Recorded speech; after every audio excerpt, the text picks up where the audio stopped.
Comisaría Central de la Ertzaintza, Erandio, Vizcaya. En una sala de acceso restringido se guardan 15 años de terrorismo. Nos encontramos en el archivo de evidencias de la División Antiterrorista e Investigación de la Policía Vasca. Una cámara entra por primera vez en este lugar. Aquí se almacenan desde el año 97 todo tipo de objetos, vestigios o pruebas recogidas por la Policía Autónoma en investigaciones, zulos o escenarios de atentados. Cada una de estas cajas contiene un capítulo de la historia más reciente de ETA. Este es el reposacabezas del vehículo de huida de los autores del ataque contra el cuartel de Durango en 2007. En el laboratorio de genética se recibió ese reposacabezas y se procedió a realizar 11 recortes del reposacabezas y a analizar los 11. Una vez analizados se obtuvo ADN en varios de ellos y en 2 en concreto se obtuvo un perfil genético que, una vez cotejado con la base de datos, nos dio coincidente con el perfil que habíamos obtenido de una copa utilizada por Arkaitz Goicoechea. El ADN permitió situar al jefe del Comando Vizcaya en el lugar del atentado. La Audiencia Nacional lo condenaba a 72 años de cárcel por aquella acción. Mientras se cierra un capítulo, otros muchos siguen en el aire. Son decenas de atentados sin esclarecer y todos, de momento, llegan a una misma conclusión.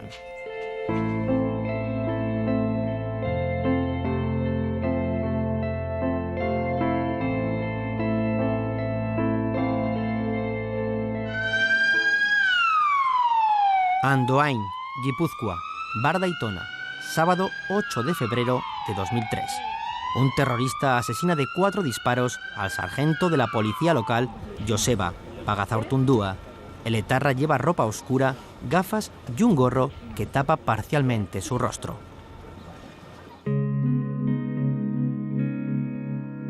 Mientras espera a su víctima, toma un café y lee un periódico en la barra del bar.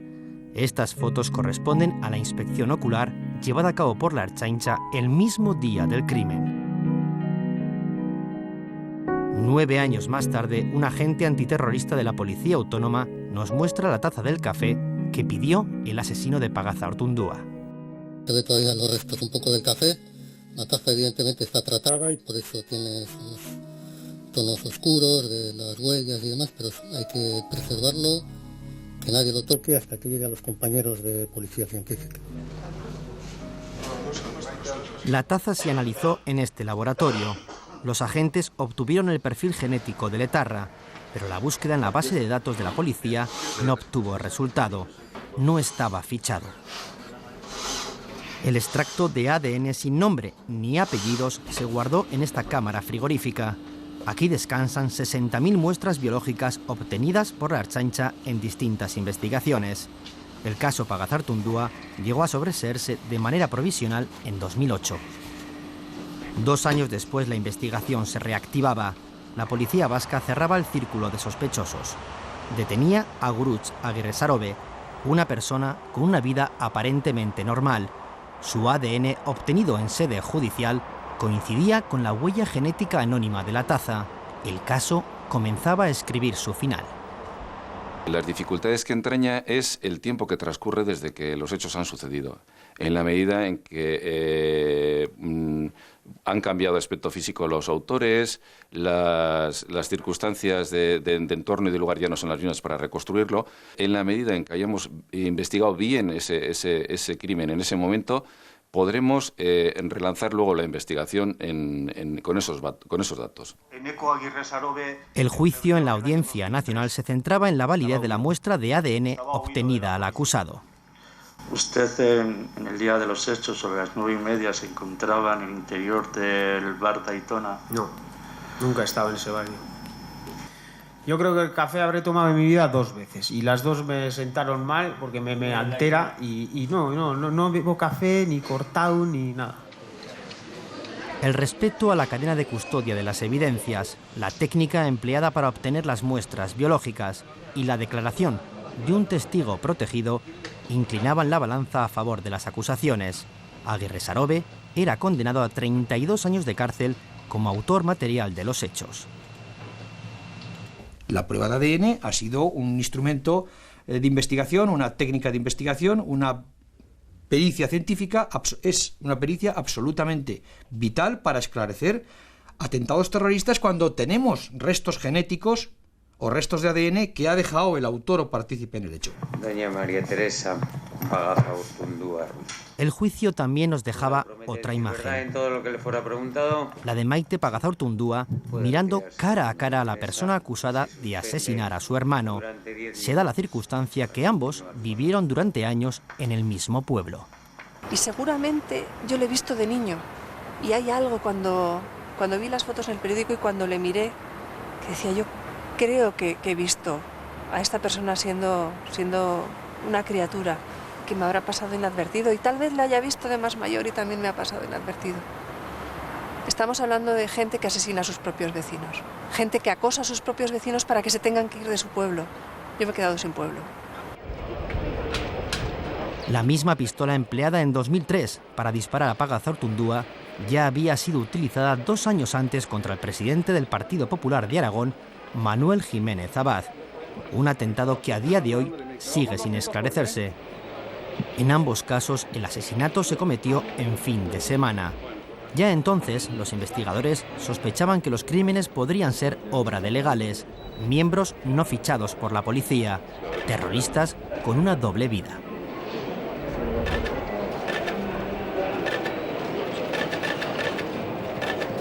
Los legales, evidentemente, por su propia idiosincrasia, son comandos que llevan una vida normal. En un momento determinado reciben unas instrucciones, cometen un atentado y luego vuelven a su vida normal. Hay comandos, además, legales que han estado durmientes años. En la medida que hay mayor actividad podemos activar mejor las investigaciones, pero no quiere decir que nos olvidemos como el resto de investigaciones. Están ahí y de alguna u otra manera cometen siempre algún error. Y a partir de ahí estamos nosotros. La Policía Autónoma tiene contabilizados en el País Vasco 20 atentados de ETA sin esclarecer en los últimos 12 años. Entre ellos, el asesinato en noviembre de 2001 de los ertzainas Ana Isabel Arostegui y Javier Mijangos. 2 terroristas, al parecer, un hombre y una mujer, tiroteaban a cara descubierta a los 2 agentes mientras regulaban el tráfico, y lo hacían ante decenas de testigos. Una década después, regresamos al escenario de los hechos. Nos acompaña Aitor, ertzaina. El paso del tiempo ha modificado algunos elementos del paisaje. Cambia el entorno, pero no el recuerdo. Aitor siente frustración. 10 años después, el atentado sigue siendo un misterio, pero lo que más le duele es la impunidad con la que asesinaron a sus compañeros. Había miedo a colaborar con la policía y así se demostró después de tanta y tanta gente que pudo contemplar estos asesinatos, ¿no? Al final alguien tuvo que verlos, iban a cara descubierta y nadie, absolutamente nadie, realmente pudo ni describir a la gente con, pues digamos, con fiabilidad, ni tampoco nadie pudo reconocerlos, o sea que realmente tuvo que ser por miedo, por verdadero pánico, verdadero miedo. Bueno, estos son los retratos robots. En los archivos de la policía vasca aún se conservan los retratos robot de los etarras que tomaron parte en el atentado de Beasain.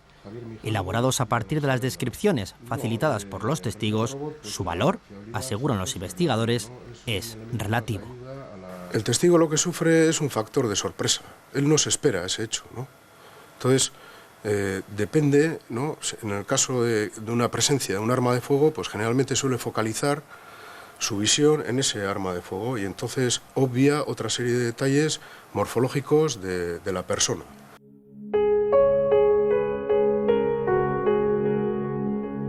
Pero si hay una parte de la historia del terrorismo en España con más sombras que luces, es el periodo comprendido entre finales de los 70 y principios de los 80. En este tiempo se localizan más de la mitad de los atentados sin esclarecer. Son los años de plomo. Solo en 1980, 98 personas son asesinadas. Policías, fiscales y jueces se muestran desbordados.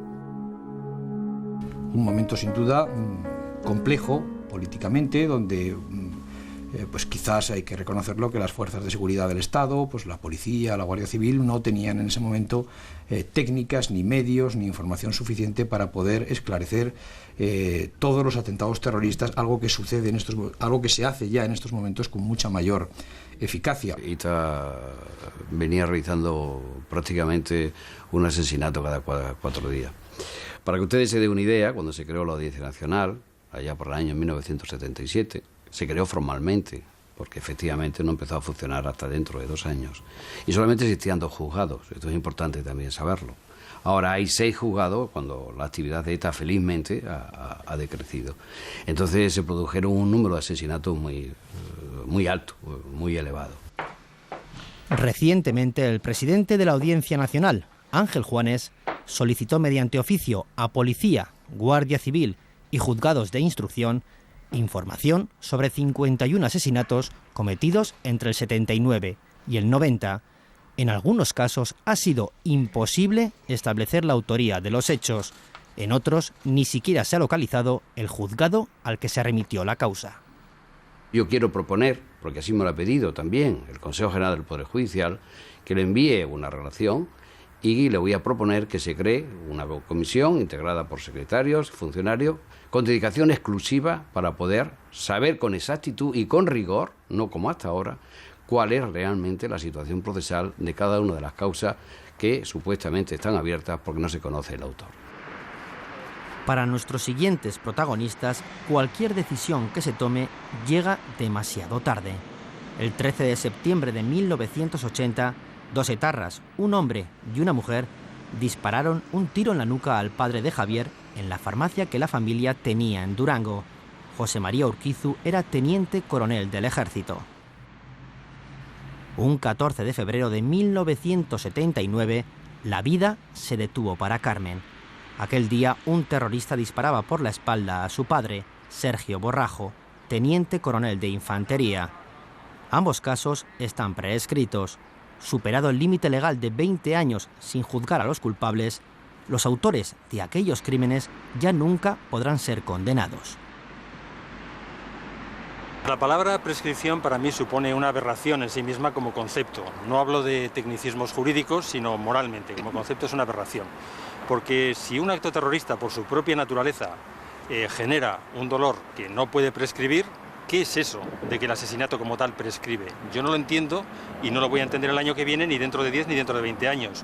Es el momento, ya que muchos delitos han prescrito, que esos terroristas puedan ayudar a esclarecer los delitos. Precisamente eso, los que no se saben los autores porque son desconocidos o bueno, porque muchos huyeron en su momento o por cualquier circunstancia. Entonces ellos en algún sentido tampoco tienen que perder porque no van a cumplir cárcel, no van a cumplir por una pena de cárcel. Entonces el esclarecer, el ayudar, es una forma que a nosotros también, que estamos buscando justicia, nos serviría un poco de ayuda.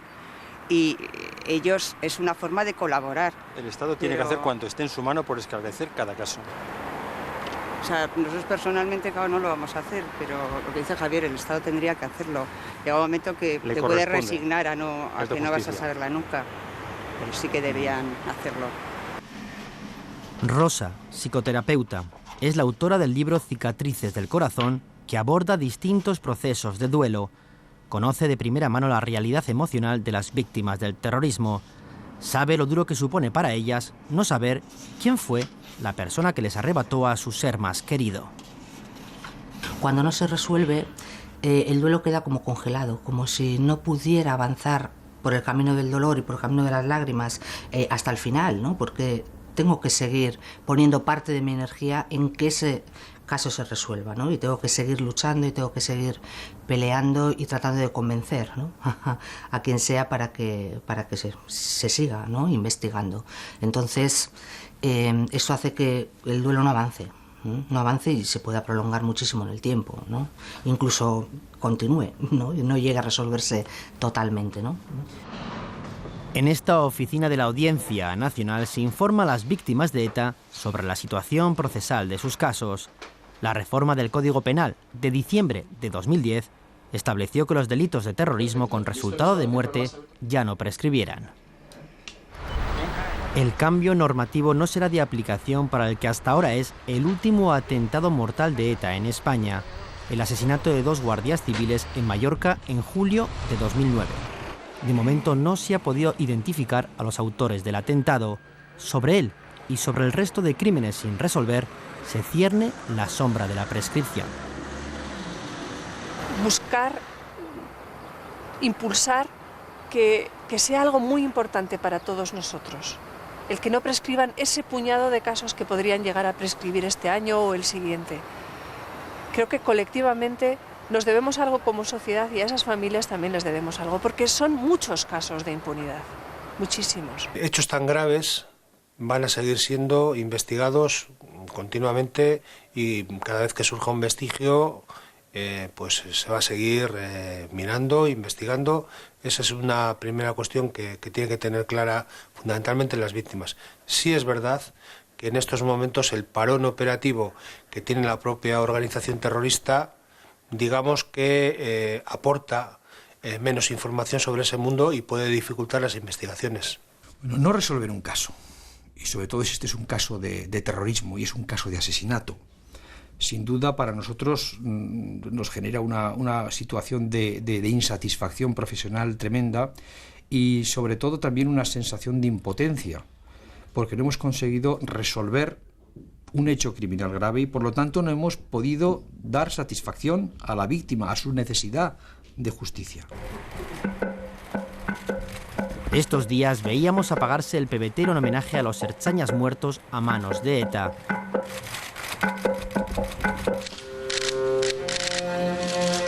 En el mismo lugar se inauguraba un monolito en recuerdo a los 38 ertzainas, policías locales y forales asesinados por la banda terrorista.